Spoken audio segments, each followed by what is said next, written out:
राजा और बकरे की कहानी याद कर लीजिए, कभी मुसीबत में नहीं पड़ोगे। जय श्री कृष्णा मित्रों, दर्पण ज्ञान गंगा यूट्यूब चैनल में आपका पुनः स्वागत है। मित्रों, इस वीडियो में आज की कहानी बहुत ही ज्ञानवर्धक एवं शिक्षाप्रद है, जो आपको आपके जीवन में बहुत बड़ी सीख दे के जाएगी। जो ये कहानी एक राजा और बकरे की है। बस आपसे निवेदन है, हमारी वीडियो की समाप्ति होने तक हमारे चैनल पर बने रहें, और यदि आप हमारे इस चैनल पर नए मेहमान दर्शक बनकर के आए हैं, आपने अभी तक हमारा चैनल सब्सक्राइब नहीं किया है, तो मित्रों आपसे अनुरोध है कि आप हमारे इस चैनल को भी सब्सक्राइब जरूर कर लेना और बेल आइकन घंटी को भी अवश्य दबा देना, क्योंकि आपका एक सब्सक्राइब करना हमारे लिए बहुत महत्व रखता है। आइए मित्रों, अब अधिक विलंब न करते हुए इस ज्ञानवर्धक कहानी पर गौर करते हैं। दोस्तों, एक समय की बात है, किसी शहर में एक राजा रहता था। वह राजा बहुत ही धर्मात्मा था। उसके राज्य में प्रजा खुशहाल जिंदगी जीती थी। राजा भी अपनी प्रजा को पुत्र की समय वात्सल्य देता था। कहने का मतलब है कि राजा के राज्य में सब एक दूसरे से अधिक प्रेम करते थे, और राजा भी अपनी प्रजा के लिए बहुत चाहता था। एक समय राजा के दरबार में एक सिद्ध योगी महात्मा का आना हुआ।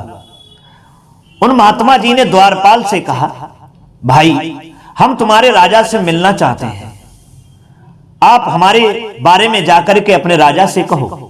दोस्तों, द्वारपाल ने कहा, महाराज, मैं अभी जाता हूं और आपके बारे में अभी अपने राजा साहब से कहता हूं। दोस्तों, वह द्वारपाल भागता हुआ गया और राजा के पास में पहुंचा। महाराज, दरबार के दरवाजे पर एक सिद्ध योगी महात्मा आए हुए हैं और वो आपसे मिलने की गुहार कर रहे हैं।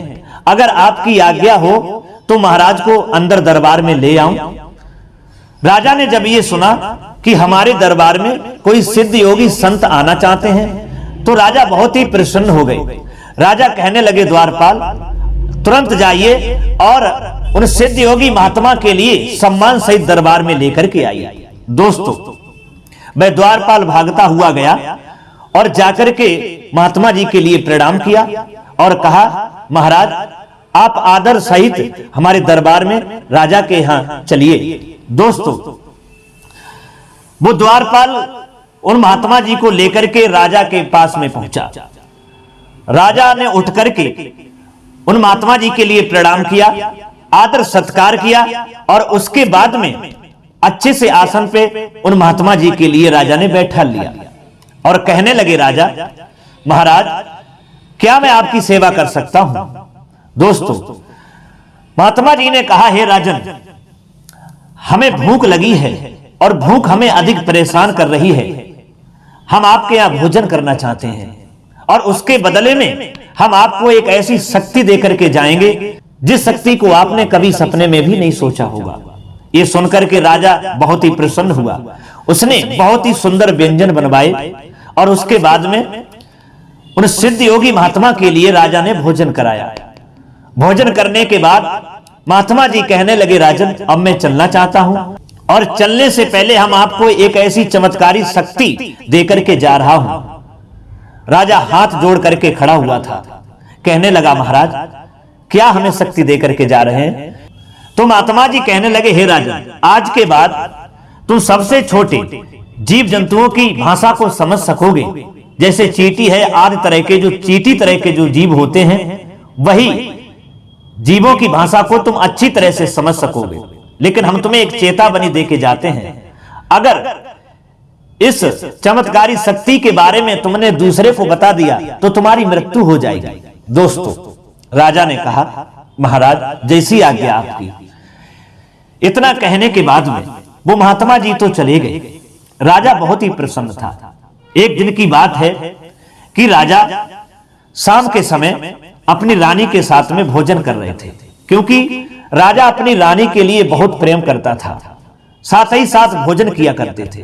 अगर सुबह भोजन करते तो भी राजा अपनी रानी के साथ भोजन करते थे, और शाम के लिए जो भोजन करते तो भी अपनी रानी के साथ ही भोजन करते थे। बड़ी प्रेम से रहते थे, और कहते भी हैं कि जहां प्रेम होता है वहीं भगवान होता है, वहीं सारे सुख होते हैं, वहीं लक्ष्मी का वास होता है। और जहां प्रेम नहीं होता है वहां कलह ही कलह होती है, और वहां ही दुख होते हैं। दोस्तों, जब राजा रानी के साथ भोजन कर रहे थे, राजा की थाली अलग थी और रानी की थाली अलग थी, लेकिन एक साथ बैठ करके भोजन कर रहे थे। इधर दो चींटियां आई और चींटियां थाली के पास में पहुंची हैं, तो एक चींटी ने क्या किया, रानी के थाली में से भोजन का थोड़ा कण उठा करके और राजा की थाली में रख दिया। दूसरी चींटी ने देखा तो चींटी डांटने लगी, तूने ये क्या किया है, जो तूने रानी का उचिष्ट भोजन उठा करके और राजा की थाली में रख दिया, ये तूने गलत किया है। वो राजा है, वो रानी है, और तूने रानी का उचिष्ट भोजन राजा की थाली में रख दिया, तूने अच्छा नहीं किया। रानी का उचिष्ट भोजन राजा को नहीं खिलाना चाहिए, ये तूने अविवेक किया है, तूने विवेक का काम नहीं किया। दोस्तों, तब वह चींटी कहने लगी, तुम्हें नहीं मालूम, मैंने राजा रानी के प्रेम को देखा तो मैं खुशी के मारे रुक नहीं पाई। मैंने इसलिए रानी की थाली से थोड़ा भोजन का कण उठा करके रख दिया, जिससे राजा रानी का और अधिक प्रेम बढ़ जाएगा। दोस्तों, ये उन चींटियों की भाषा को राजा साहब सुन रहे थे, और राजा ने जब उन चींटियों की इन शब्दों को सुना तब राजा की हंसी छूट गई। रानी ने राजा को हंसते हुए देखा तो रानी कहने लगी, राजन, अभी तो हमने कोई ऐसी बात भी नहीं कही है जो आप इतने हंस रहे हो। इस हंसी का क्या कारण है, क्या मैं हंसी का कारण जान सकती हूं? राजा ने मना किया, रानी, तुम्हें इससे क्या मतलब है, तुम भोजन करिए, क्या मतलब है तुम्हें हमारे हंसी का कारण जानने के लिए? रानी ने कहा, नहीं महाराज, आप हंसे क्यों, ऐसी कौन सी बात हो गई जो आप एकदम हंस पड़े? आप हमें पहले ये बताइए कि आपकी हंसी का क्या कारण है, तब भोजन करूंगी, वरना मैं अब भोजन नहीं करूंगी। रानी हट कर गई। राजा ने बहुत समझाया, लेकिन रानी हट कर गई। तब राजा ने बताया, सुनिए रानी, मैं इसलिए तुम्हें नहीं बताना चाहता हूं, अगर मैंने तुमको बता दिया तो हमारी मृत्यु हो जाएगी, और अगर हम मर जाएं क्या तुम्हें ये अच्छा लगेगा? रानी ने कहा, वो तो बात सही है, मुझे अच्छा नहीं लगेगा क्योंकि मैं विधवा हो जाऊंगी, लेकिन मैं ये जान करके रहूंगी कि आप हंसे क्यों, चाहे कुछ भी हो। दोस्तों, राजा की कोई बात रानी ने नहीं मानी। तब राजा ने कहा, चलिए ठीक है रानी, तुम नहीं मान रही हो तो हम बताएंगे, लेकिन तुम्हें यहां नहीं बताएंगे। रानी बोली, कहां बताओगे? राजा ने कहा, चलिए हम काशी में चलते हैं, अगर काशी में हमारी मृत्यु भी हो जाएगी तो हमारा वहां कल्याण हो जाएगा। दोस्तों, राजा अपनी रानी को वो चींटियों वाली बात बताने के लिए साथ लेकर के काशी की ओर चल दिया। रास्ते में जा रहा था, राजा ने क्या देखा कि एक बकरा और बकरी खड़े हुए थे। बकरी जिद कर रही थी, बकरी कह रही थी अपने बकरा से कि हे स्वामी, जो उधर उस कुआं के पास में बड़ी अच्छी अच्छी घास है वो हमें ला करके खिलाओ। बकरा कहने लगा, क्या तुम पागल हो गई हो?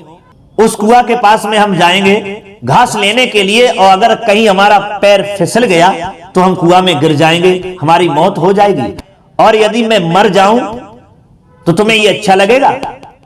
बकरी ने कहा, नहीं, अच्छा नहीं लगेगा, परंतु हमें घास वही चाहिए जो कुआं के किनारे पर खड़ी हुई है। बकरा ने बहुत समझाया, लेकिन बकरी नहीं मानी।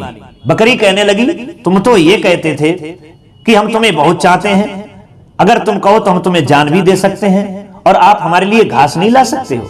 दोस्तों, वह बकरा बकरी को साथ लेकर के कुआं के नजदीक पहुंचा। उसने घास किनारे से ली और बकरी को दे दी। दोस्तों, फिर बकरी कहने लगी, ये वाली घास नहीं, मुझे कुआं के अंदर वाली घास चाहिए। दोस्तों, बकरा कहने लगा, अब मैं समझ गया कि तुम हमें बिल्कुल मरवाना चाहती हो, अगर मैं कुआं के अंदर पहुंचा तो निकल ही नहीं पाऊंगा। बकरी कहने लगी, नहीं स्वामी, हमें अंदर वाली ही घास चाहिए। दोस्तों, तब बकरा के लिए क्रोध आ गया। बकरा जो था बकरी के लिए मारने लगा, और क्रोध में आकर के कहने लगा कि मैं वो राजा नहीं हूं जो अपनी रानी की हट पूरी करने के लिए काशी में जा रहे हैं मरने के लिए। अगर तुझे रहना है तो रह, और नहीं तो यहां से चली जा, या तू ही कुआं में गिर जा, और अगर तू नहीं गिरेगी, ज्यादा हट करेगी, तो हम तुझे कुआं में ढकेल देंगे। दोस्तों, वे बकरा की बातों को वह राजा साहब सुन रहे थे। तब राजा ने सोचा, हम तो इस बकरे से भी गए गुजरे हुए हैं। बताइए, एक बकरा किस तरीका से अपनी बकरी पे दौड़ पड़ा, और आज मैं अपनी रानी के चक्कर में पड़कर के काशी में मरने के लिए जा रहा हूं। दोस्तों, तभी राजा को क्रोध आया और राजा ने अपने घोड़े का कुर्रा हाथ में उठाया और रथ से नीचे खड़े हो गए और कहने लगे, रानी, अब मैं यहां से आगे नहीं जा सकता। रानी कहने लगी, क्यों महाराज? जवाब दिया, सुनो, चाहे घर पे चलो या यहां से चली जाओ या यहीं रहो, लेकिन मैं यहां से अब आगे नहीं जाऊंगा, और जो तुम हंसी का कारण पूछना चाहती हो वो भी मैं तुम्हें कारण नहीं बताऊंगा, चाहे कुछ भी हो जाए। दोस्तों, रानी ने वहां पर हट की। तब राजा को क्रोध आया और वहीं पर राजा अपनी रानी को कोड़ों से मार लगाने लगे। अंत में रानी डर के मारे कप गई और चरणों में गिर गई और क्षमा मांगने लगी और कहने लगी, महाराज, हमें माफ कीजिएगा, आज के बाद हम कोई हट नहीं करेंगे, कोई जिद नहीं करेंगे। आप कभी भी हंसें, उस हंसी का कारण हम कभी नहीं पूछेंगे, और आज की भी हंसी का कारण हम तुमसे नहीं पूछेंगे। दोस्तों, उसके बाद में वो राजा अपनी रानी के साथ प्रसन्न होकर के और पुनः अपने घर पे चला आया। तो दोस्तों, इस कहानी से हमें ये सीख मिलती है कि हट या जिद बहुत ही गलत होती है। हट कलह का कारण बन जाती है और वही कलह विनाश का कारण बन जाती है। तो दोस्तों, अगर ये कहानी आपको अच्छी लगी है, पसंद आई है, तो हमारी इस वीडियो को लाइक कर देना, और हो सके तो दोस्तों के लिए भी शेयर कर देना। फिर मिलेंगे अगली वीडियो में किसी नई ज्ञान चर्चा के साथ में। तब तक के लिए सब्सक्राइबर बंधुओं एवं दर्शकों के लिए राधे राधे, जय श्री कृष्ण।